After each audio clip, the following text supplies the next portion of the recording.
एक शिष्य गुरु के पास जाता है। शिष्य बहुत ही बुद्धिमान और मशहूर पंडित था।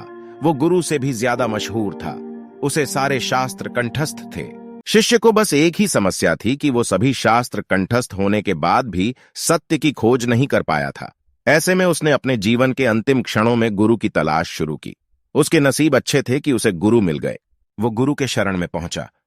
गुरु ने उस मशहूर पंडित की तरफ देखा और कहा, तुम लिख लाओ कि तुम क्या क्या जानते हो, क्योंकि तुम जो जानते हो उन सब चीजों की बात हमें करने की जरूरत नहीं है, और जो तुम नहीं जानते हैं वो सब मैं तुम्हें सिखा दूंगा।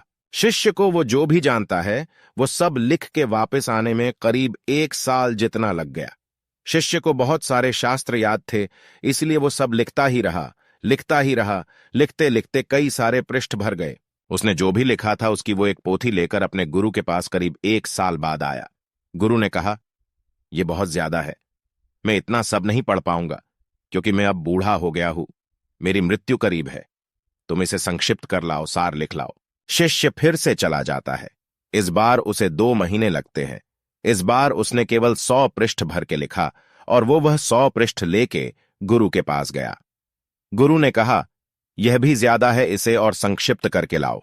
कुछ समय के बाद शिष्य अपने गुरु के पास एक ही पन्ने पर सार सूत्र लिख के लाया, लेकिन गुरु बिल्कुल मरने के करीब थे। उन्होंने कहा कि मैं सिर्फ तुम्हारे लिए ही रुका हूं, तुम्हें समझ कब आएगी, इसे और संक्षिप्त कर लाओ।